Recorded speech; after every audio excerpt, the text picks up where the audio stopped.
Привет, друзья! Как дела? My name is Fedor, and today we have a second episode of our 50 words per week series.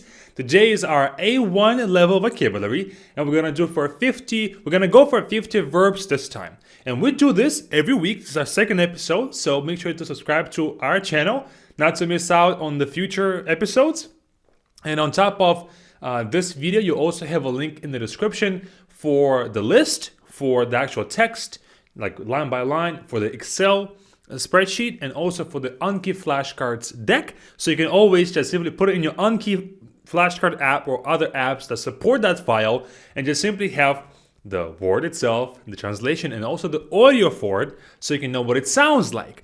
Okay, so 50 words a week is a great amount for you guys to keep up and to learn and to really practice throughout the week. So with these series, you can really improve upon your vocabulary significantly. 50 words of A1 level. Sometimes we go for words that are out of our reach or are simply just not that useful, but if you go for the A1 vocabulary level, we can make sure that our foundation is strong and we don't miss out on any words that are truly important that simply kind of slipped our attention or slipped our eye somehow, right? So let's get right into this. Verbs are the most kind of significant parts of our sentence, so learning 50 today will really take your Russian to the next level. Let's start with the first one, and it is быть. Быть means to be. Быть. We don't have быть in present tense, we only use it in the past and future. I can say я был маленьким, I was small. I can also say about the future, я буду дома скоро, I will be home soon. We simply don't have to be verb for present in Russian. Next verb is сказать. And сказать means to say. To say something like a phrase or to say something to somebody else. Not to talk, but to say something. Сказать. Then we have мочь. Мочь means to be able to. Мочь. Мочь. And you should learn the conjugation for мочь, at least for the first person. And it is я могу, I can or I am able to. Then we have знать, to know, знать, знать. Then we have говорить. Говорить means to talk, to have a conversation to someone, to talk for a longer period of time, I would say. The difference between say and talk, even in English, is the same thing as in Russian. Сказать and говорить. So говорить is simply to talk. Then we have есть, which is to eat. Есть. Есть. Okay? And you might confuse есть with, in the saying у меня есть, I have. So yes kind of can have two meanings of to have and to eat. We're going to get into the у меня есть one a little bit shorter, a little bit later. But есть means to eat in its infinitive form. Then we have хотеть. Хотеть means to want. Хотеть. Хотеть. Then we have видеть, to see, видеть, physically to be able to see something, видеть. I can say, я вижу своего друга, I see my friend. Not to watch, but to see, I see him, okay? Then we have идти, идти, to go. What's the pronunciation? Идти, идти. Make sure to repeat after me. Идти. It's like a little bit of a pause in the d, in the d and t sounds. Идти, идти. Okay?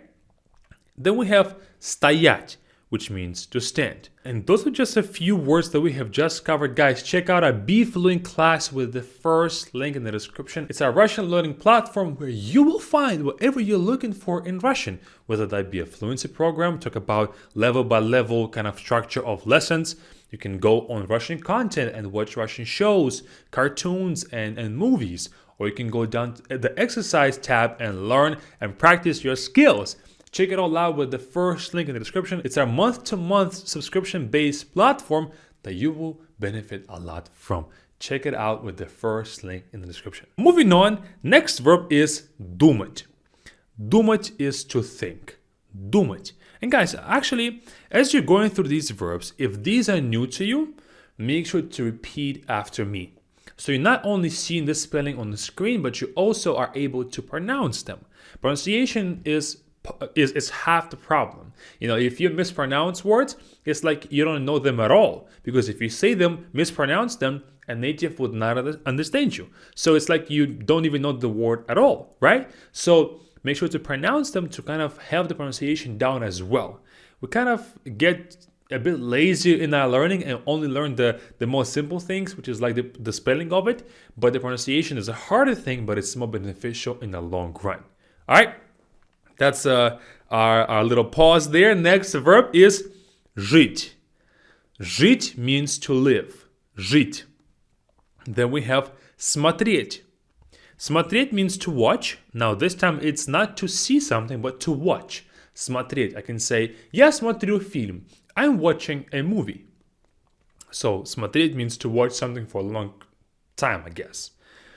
And then next verb, it's more of a phrase, is у меня есть. У меня есть means I have, I possess something. Of course, it's not technically a verb because it's a phrase, у меня есть. And for you to say you have, you say у тебя есть. So just to change that a little bit. But у меня есть means I have.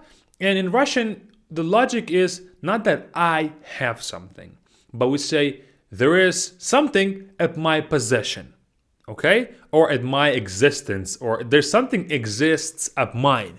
That's kind of the logic of it. Of course, word to word, but not, we don't really think of it that way. We don't have that complicated logic in our minds. We say something like, у меня есть телефон, I have a phone. It's mostly just very, very natural to us. We just simply say it. It rolls off our tongue very, very fast. Okay? Next is сидеть. Сидеть is to sit. Right now, I can say, я сижу, I am sitting. Right now, I'm on this chair, I am sitting. Okay, сидеть.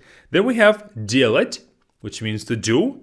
Делать, or it's more like to be doing. Because next one, сделать, means to do in the completed form. To make something, сделать. I can say, я сделал домашнюю работу. I completed or I did my homework. Which means I was doing it and then I finished it. I completed it. So сделать is going to have the completion of something kind of a meaning. Then we have понимать, to understand. Понимать. Then we have давать, to give. Давать. Then we have пойти, to start going or to get going. Пойти. Now, this is where I have to take kind of like a little bit of a pause. We had идти and пойти. Right now we are on пойти. We had идти a little bit earlier, and the difference between them, and they both mean to go, is that in Russian we have something called aspects, and think of it in English as I was doing versus I did. It's a similar kind of action, right? I played versus I was playing. It's a very similar kind of a logic, yet we have those two forms in English, right? And the same in Russian. Идти is going to be that I was going or I am going, versus пойти means to go, or I went, or I will go. That's the difference between them. If you want to learn more about that, Google aspects in Russian and you'll find more information on this, and including our channel as well if you want to look on our channel too. So that's, I guess, like another point that we have to make, because you might be confused. Why do we have to go twice here? And that's the reason why.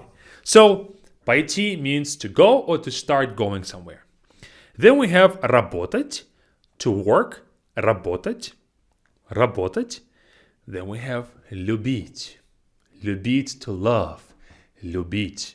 A very, very common phrase. Я люблю тебя. I love you. Любить.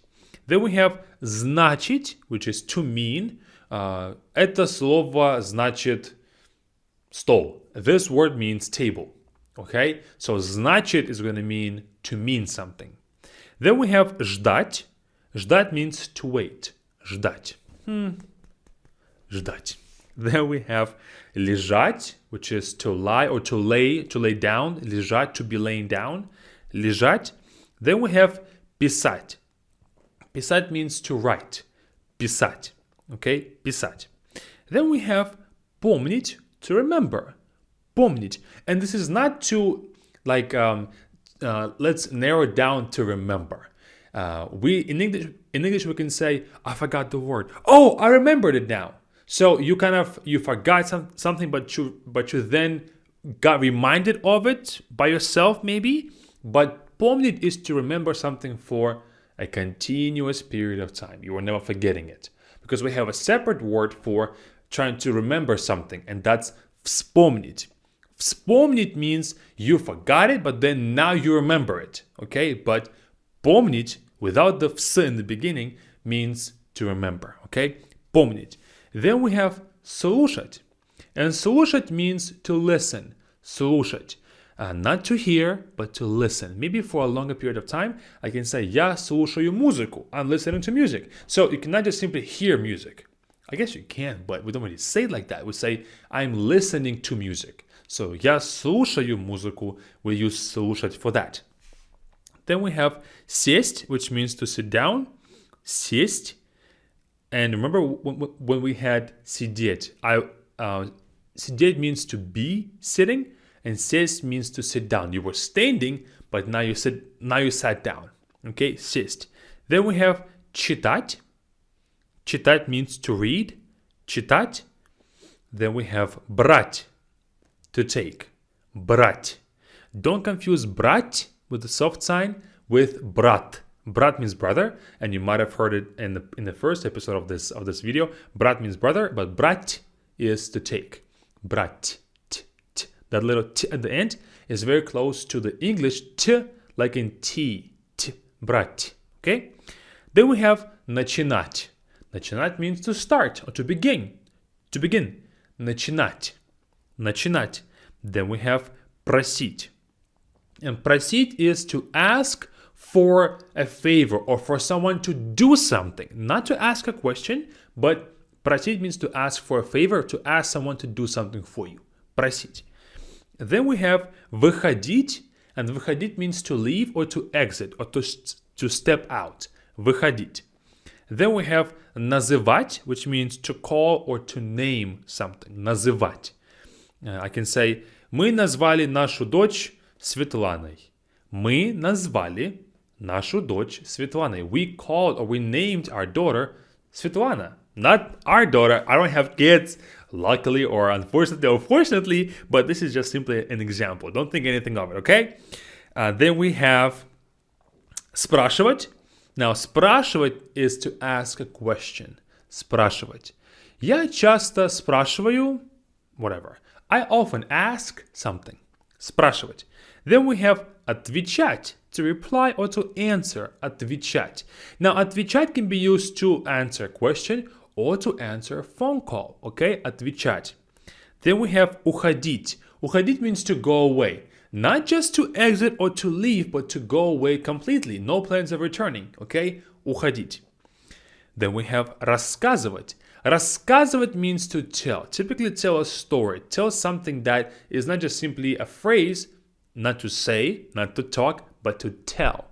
It's a very, very, very fine difference there. Рассказывать. Then we have спать. Спать means to sleep. Спать. Then we have играть. Играть means to play. It's one of my favorite things to do, to play games, video games, sports, whatever. Играть. Then we have ехать. Ехать means to drive or go by a vehicle. Ехать. Then we have приходить, to come or to arrive. Приходить. I can say, мой брат приходит домой поздно. Мой брат, my brother, приходит домой, comes home, поздно, late.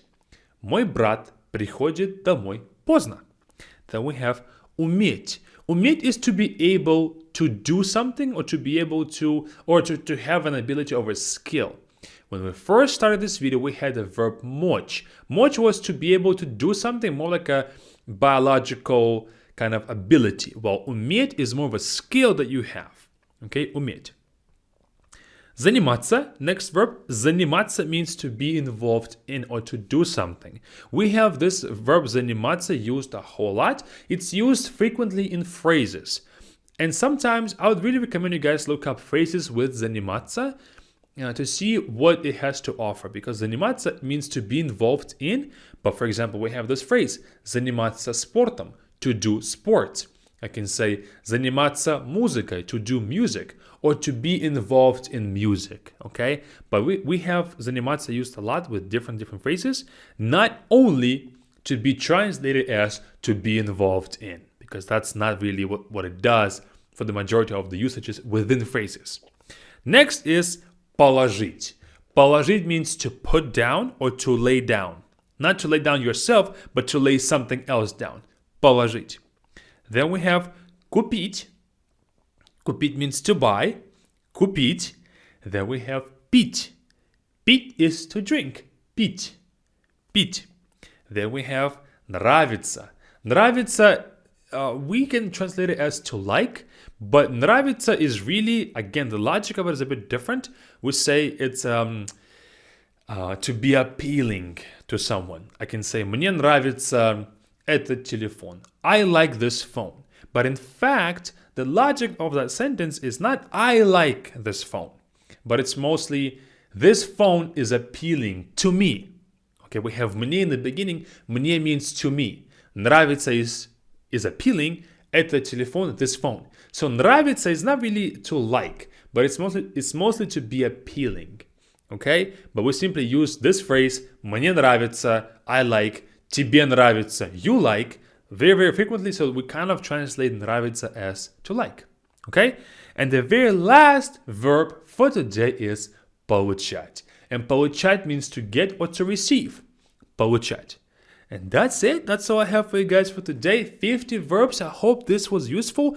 And please make sure to use these in your own sentences and join our BeFluent camp with this button right here. Let's take your Russian to the next level.